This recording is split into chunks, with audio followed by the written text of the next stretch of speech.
జై శ్రీరామ్ అందరికీ నమస్కారం. వెల్కమ్ టు న్యూస్ అఖండ. నేను మీ కస్తూరి శ్రీధర్. మిత్రులారా, అమెరికన్ డీప్ స్టేట్ తెలుసు కదా మీకు. అమెరికన్ డీప్ స్టేట్కు చావు దెబ్బ ఒకటి తగిలింది. అది ఏంది, అది ఎట్లా అనేది ఈ న్యూస్ ద్వారా మీకు చెప్పే ప్రయత్నం చేస్తా. న్యూస్ మాత్రం సూపర్గా ఉంటుంది. అమెరికన్ డీప్ స్టేట్ అంటే ఇదొక మాఫియా ముఠా లాంటిదన్నమాట. వీళ్ళు ఎంతసేపు మన భారతదేశాన్ని, మన హిందువులను దెబ్బ కొట్టాలని ప్రయత్నిస్తూ ఉంటారనమాట. వీళ్ళంతా కూడా చివరికి తమ సొంత మతమైనటువంటి క్రిస్టియానిటీని కూడా వదిలిపెట్టి ఈ ప్రపంచం మొత్తాన్ని కూడా ఇస్లామీకరణ చేయాలన్న ఉద్దేశంతో ఈ అమెరికన్ డీప్ స్టేట్ అయితే పనిచేస్తుంది. కాదు, ఇంతకంటే దరిద్రం, ఇంతకంటే దౌర్భాగ్యం వాళ్ళది ఒక పూటకైనా ఏందనేది ఆలోచించండి. ఈ మాట నేను ఎందుకు అంటున్నానంటే, వాళ్ళు ఆశించేటటువంటి వాళ్ళ సొంత మతాన్ని కూడా వదిలిపెట్టి ఇంకా దేన్నో ఎంకరేజ్ చేయాలనుకుంటున్నారు, దేన్నో విస్తరించాలనుకుంటున్నారంటే ఇంకా వాళ్ళు అదేదో అంటారు కదా పెద్దోళ్ళు, సామెత ఒకటి చెప్తారు, పాలు తాగి రొమ్ము గుర్తారని చెప్పేసి. అలాంటి వాళ్ళే వీళ్ళంతా కూడా. సరే, ఇదొక దుర్మార్గపు అరాచకపు వ్యవస్థ అన్నమాట. ఏది అమెరికన్ డీప్ స్టేట్. ముఖ్యంగా మన భారతదేశాన్ని మొదటగా ఇస్లామీకరణ చేయాలన్నదే వీళ్ళ యొక్క లక్ష్యం. కానీ మన భారతదేశం ఎవరిది? హిందువులది. మొదటి నుంచి మన దేశంలో హిందువులే నివసిస్తూ వచ్చారు. కానీ మన కర్మ కొద్దీ మనలో ఉన్నటువంటి అనైక్యత మూలంగా, అంటే మనకు ఐక్యమత్యం అనేది ఎంతసేపటికి నీ కులం గొప్పదా, నా కులం గొప్పదా, ఆ ప్రాంతం ఈ ప్రాంతం, ఆ భాష ఈ భాష అని చెప్పేసి మనం కొట్టుకొని తెచ్చా పక్కన వాళ్ళు మన హీరోలను చేస్తూ ఉంటాం. వాళ్ళ బలమేమో పెరిగిపోతూ ఉంటుంది, మనం బలహీనంగా రోజు రోజుకు మారిపోతూ ఉంటాం. అవునా కదా?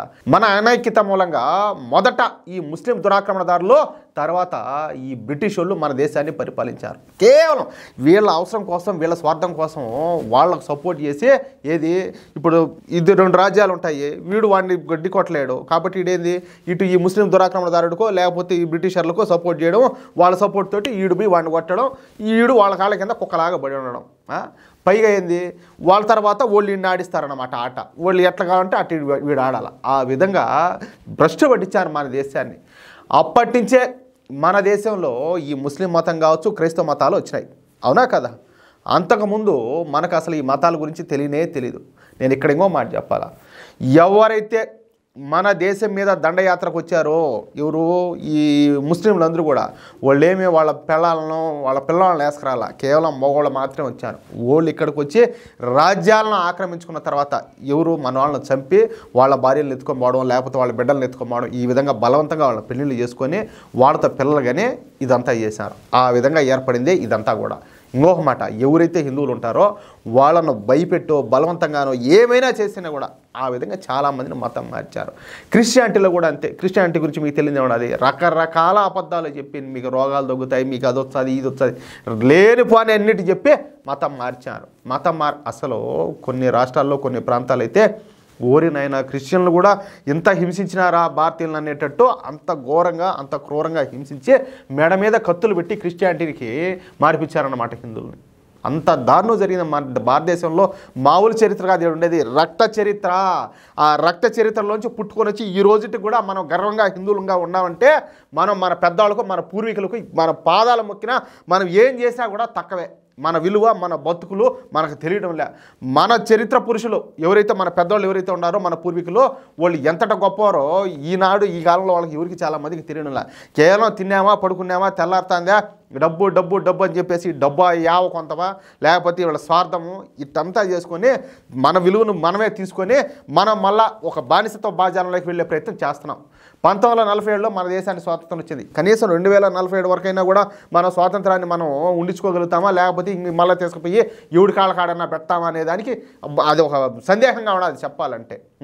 చాలామంది ఆ క్రమంలో ఈ దేశాన్ని వచ్చేసి ఒక మతం వాళ్ళు ఈ దేశాన్ని మొత్తం క్రిస్టియానిటీగా చేయాలని చెప్పేసి ఒక రకము, ఇంకొకరు వచ్చేసి మొత్తం ఈ దేశం మొత్తాన్ని కూడా ఇస్లామిక్ దేశంగా మార్చాలని చెప్పేసి ఇంకొంతమంది వాళ్ళంతటా వాళ్ళకి విశ్వ ప్రయత్నాలు చేస్తారు. మనం మాత్రము ఈ రకరకాల పేర్లు పెట్టుకొని ఈ కులాలు గోత్రాలు ఎందుకులే నేను ఎక్కువ మాట్లాడకూడదు, ఇవన్నీ చెప్పుకొని సర్వనాశనం చేసుకుంటా మనలో ఉన్నటువంటి ఈ అనైక్యత మూలంగా గబ్బట్టిపోతున్నాం, భ్రష్టు పట్టిపోతున్నాం.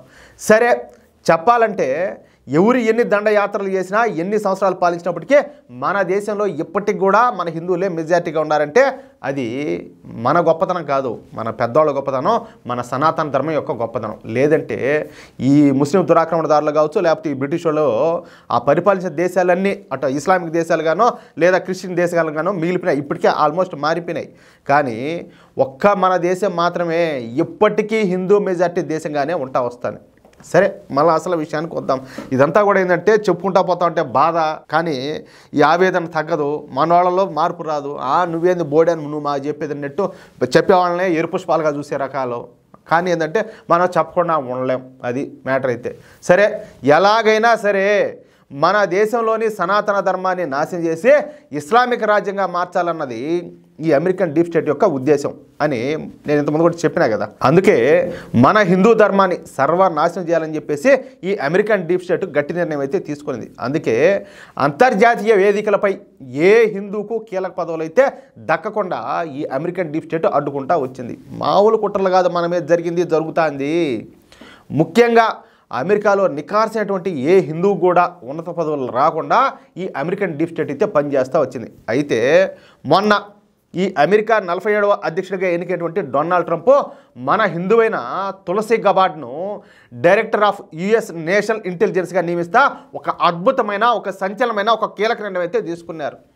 ఈ director of US national intelligence పదవి అంటే ఏమి ఆషామాషి విషయం కాదు. అమెరికాలో ఉన్నటువంటి టాప్ 10 ఉన్నత స్థాయి పదవుల్లో ఇది కూడా ఒకటి అన్నమాట. ఇంతకీ ఈ తులసి గబార్డ్ ఎవరో ఒక 2 ముక్కల్లో చెప్పే ప్రయత్నం చేస్తా ఈవిడి గురించి కూడా. నిజానికి ఈ తులసి గబార్డ్ది మన భారతదేశమే కాదు, పూర్తిగా ఒక అమెరికన్ అనమాట. అయితే ఈ తులసి గబార్డ్ యొక్క తల్లిగారైనటువంటి కరోల్ పోర్టర్ గబార్డ్ గారు హిందూ మతాన్ని స్వీకరించింది ఇష్టపడి. దాన్నే ఫాలో అవుతూ వచ్చారు. ఆమెకు పుట్టిన పిల్లోళ్ళందరికీ కూడా హిందువుల పేర్లే పెట్టినారు. భక్తి, జై, ఆర్యను, తులసి, బృందావన్ అని చెప్పేసి అందరికి కూడా హిందువుల పేర్లే పెట్టారు. ఇక పోతే తులసి గబార్డ్ కూడా తన తల్లి నుంచి మన హిందూ ధర్మాన్నే స్వీకరించి ఆమె దాన్ని అయితే ఒక హిందూగా, అంటే ఒక నికార్సినటువంటి హిందూగా తన జీవితాన్ని అయితే గడుపుతూ వస్తారు. ఇక ఒక హిందువు ఉన్నత పదవి చేపట్టడంతో ఈ అమెరికన్ డీప్ స్టేట్కి అయితే నిద్రపట్ల.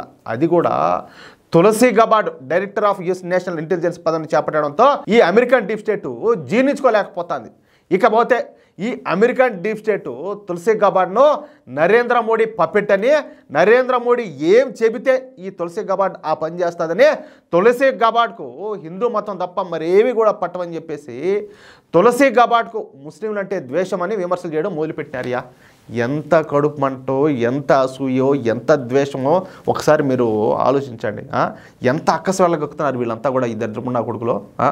దీంతో రంగంలోకి దిగినటువంటి తులసి గబార్డ్ మాట్లాడతా, అవును నేను హిందువునే, మనస వాచ కర్మణ హిందూ ధర్మాన్ని నేను స్వీకరించి అనుసరిస్తూ ఉండా, నేను హిందూగానే చనిపోతా, నా మతాన్ని నేను గౌరవించకపోతే మరి ఎవరు గౌరవిస్తారు అని చెప్పి మాట్లాడింది. అబ్బా తల్లి నాయనా, ఏమిలే నువ్వు మా దేశంలో పుట్టకపోయినా కూడా హిందూ ధర్మాన్ని ఇంత గొప్పగా ఆచరిస్తున్నావు, ఇంత గొప్పగా నువ్వు ఫాలో అవుతున్నావు అంటే నీకు పాదాభివందనం తల్లి. మా దరిద్రపు ముండా కొడుకులు ఉన్నారు, దేనికి పనికిరారు. అసలు హిందుత్వం అంటే ఏంది? హిందువులా ఏంది హిందువులు అంటేనా అనేవాళ్ళు చాలామంది ఉన్నారు ఈ దేశంలో. దౌర్భాగ్యం.